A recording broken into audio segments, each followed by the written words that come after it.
Manushree network पर आप सबका स्वागत है। मैं श्रीकांत शर्मा, आपका होस्ट।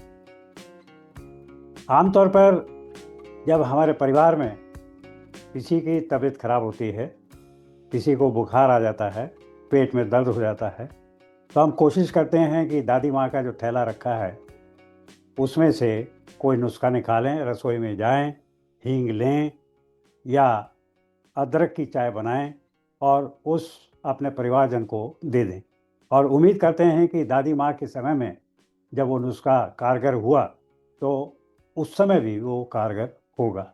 हमें ये देखना है कि दादी माँ के नुस्खे कब काम आएंगे और कब हमें डॉक्टर के पास ले जाने की ज़रूरत है। आइए हम समझते हैं डॉक्टर A.S. दवे MD से कि दादी माँ के नुस्खे ही अपनाने चाहिए या डॉक्टर के पास भी जाना चाहिए। डॉक्टर साहब, जैसा मैंने कहा कि आमतौर पर हम भारतीय लोग किसी परिवारजन के बीमार होने पर, उसकी तबीयत खराब होने पर दादी माँ के थैले से नुस्खा निकाल के उसे अपनाने लगते हैं और डॉक्टर के पास ले जाने में देर हो जाती है। हमें कब डॉक्टर के पास ले जाना चाहिए और कब दादी माँ का नुस्खा अपनाना चाहिए? ऐसे क्या सिम्टम हों हमारे सब्सक्राइबर्स के, हमारे दर्शकों के, हमारे श्रोतागण के लिए आप ये जानकारी दें। धन्यवाद श्रीकांत जी। आपके माध्यम से, आपके चैनल की वजह से मैं आज आपके दर्शकों से जुड़ सका। जो आपने सवाल पूछा कि हमें दादी के नुस्खे कब अपनाने चाहिए या नहीं अपनाने चाहिए, तो मेरा जवाब यह है कि आज के इस ज़माने में जब साइंस इतनी प्रोग्रेस कर चुकी है, मेडिकल साइंस इतनी प्रोग्रेस कर चुकी है, तो हमें दादी माँ के नुस्खे नहीं अपनाने चाहिए। किसी भी व्यक्ति को अगर कोई तकलीफ़ हो रही है तो उसे तुरंत मेडिकल हेल्प लेनी चाहिए।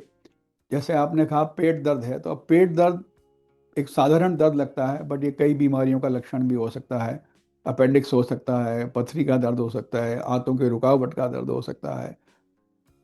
ये बात ज़रूर है कि शुरू के आधे घंटे घंटे अगर बच्चा बहुत या बड़ा बहुत ज़्यादा परेशान है, एग्नी में है, आपने आपके जो फैमिली डॉक्टर ने आपको कोई पेन किलर दवाई बता रखी है पेट के मरोड़ की, आपने एक बार ले ली और उससे भी अगर आराम नहीं पड़ा, तो आपको तुरंत अपने या तो फैमिली डॉक्टर से सलाह लें या आपके जो निकटतम अस्पताल हो उसमें जाके वहाँ के इमरजेंसी में दिखाएं, बट ये सलाह लेना ज़रूरी है। डॉक्टर साहब, फर्स्ट एड कितना काम आता है? यदि हमें कोई व्यक्ति सड़क पे चलता हुआ दिखाई दे कि वो गिर गया है, या किसी व्यक्ति की ऐसी अवस्था में जब वो डॉक्टर के पास ले जाने के लिए उसके पास कोई सहायक नहीं है और हम उसे फर्स्ट एड देना चाहें, तो वो कितनी देर उसको देखना चाहिए, क्या फर्स्ट एड देना चाहिए, और उसकी जो कंडीशन है वो किस प्रकार से, किन सिम्टम्स में हमें पता लगे कि अब डॉक्टर के पास जाना ज़रूरी है? तो बड़ा अच्छा सवाल है आपका। फर्स्ट एड तो देना बहुत ही आवश्यक है, ज़रूरी है। चाहे वो किसी किसी को अगर छाती में दर्द हो रहा है, किसी का एक्सीडेंट हो गया है, कोई डूबते हुए किसी को बचाया, रेस्क्यू किया गया है, कहीं आग लगी और उसको आपने रेस्क्यू किया है, तो फर्स्ट एड तो देनी ही चाहिए। अब किसी को अगर छाती में दर्द हो रहा है, मरीज बिल्कुल अनकॉन्शियस हो गया है, तो सबसे पहले तो ये देखा गया है प्राय कि पूरा क्राउड, स्पेशली आज के ज़माने में, मोबाइल का वीडियो बनाने में लग जाता है, बट उसको स्पेस देनी चाहिए, हवा पूरी आनी चाहिए। मरीज के दोनों पैर ऊपर उठाने से उसका अगर ब्लड प्रेशर का रक्तचाप गिर गया है तो वो थोड़ा ऊपर उठ सकता है। अगर बिल्कुल सांस लेना बंद कर दिया है मरीज ने, तो उसकी छाती पे मसाज करना, माउथ टू माउथ रेस्पिरेशन देना, ये ज़रूरी है। अगर वो डूबता हुआ पेशेंट को कहीं, मरीज को कहीं रेस्क्यू हुआ है पर्सन को, तो उसको उल्टा लेटाना चाहिए, उसके पीठ पे कंप्रेस करके उस पानी को निकालना चाहिए। अगर कहीं आग लग गई है तो तुरंत ठंडा पानी उस पर डाल देना चाहिए। तो फर्स्ट एड तो हर समय हमेशा काम आती है। और फर्स्ट एड के बाद कई बार ऐसा देखा गया कि कोई एक्सीडेंट देख के कई लोग गिर जाते हैं, उसे वेजोवेगल बोलते हैं। तो वो मरीज तो फर्स्ट एड देने से ही ठीक हो जाता है, उसको अस्पताल जाने की ज़रूरत भी नहीं होती। बट उसके बाद उसको तुरंत निकटतम अस्पताल में ही जाना जरूरी है, क्योंकि डॉक्टर की क्लिनिक पे भी कई बार पूरे साधन नहीं होते, वहाँ सिर्फ ऑक्सीजन होती है, सक्शन मशीन होती है। तो बजाय इसके कि आप किसी को चेस्ट पेन हो रहा है डॉक्टर की क्लिनिक पे ले जा रहे हैं, उसको निकटतम बड़े अस्पताल में ही ले जाना ज़रूरी है, ले जाना चाहिए। डॉक्टर साहब, मुख्य रूप से जब हम ट्रेवल करते हैं तो अपनी तैयारियां करते हैं, और उन तैयारों में हेल्थ भी एक बड़ा फैक्टर होता है। हम सोचते हैं कि कुछ ऐसी दवाइयाँ साथ ले जाएं कि अगर कोई समस्या पैदा हो हमारे शरीर के साथ, तो उन दवाइयों की मदद से हम कुछ समय तो डॉक्टर के पास जाने तक हमें मिल जाए।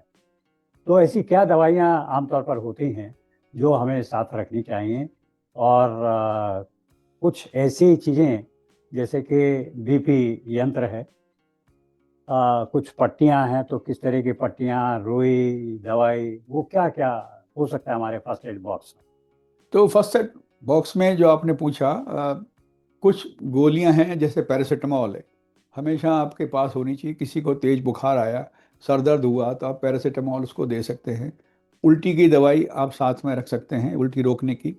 उन पेट, दवाइयों के नाम भी अगर आप साथ के साथ बताते हैं, जैसे आपने पैरासीटामोल की बात कही, तो वैसे, उल्टी के लिए हाँ, कौन तो सी उल्टी दवाई? रोकने की दवाई आजकल जो हम लोग देते हैं, एक माउथ डिजॉल्विंग टैबलेट होती है जिसको ऑनडेम भी बोलते हैं, तो वो दे सकते हैं। अ, पेट दर्द के लिए आप कुछ दवाइयाँ जैसे ड्रॉटिन है, ट्राइगन है, ये रख सकते हैं। अगर आप ट्रैवल कर रहे हैं तो travellers diarrhoea change of food की वजह से हो जाता है, तो उस टाइम इमोडियम लोपेरामाइड अपने साथ रख सकते हैं। बट ध्यान ये रहे कि वो एक डोज से ज़्यादा अपने आप से ना दें उसको, आप खुद ही डॉक्टर ना बन जाएं। पहला डोज आपने दे दिया, बाद में अपने डॉक्टर को फ़ोन कर लें, या निकटतम कहीं डिस्पेंसरी है, हॉस्पिटल है, वहाँ चले जाएं।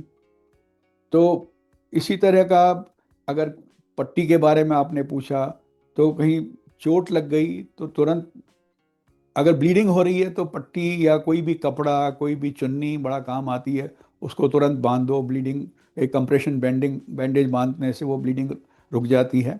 या अपना हाथ उसको रोक के रखें जब तक कि आप निकटतम मेडिकल एड पे ना पहुंचें।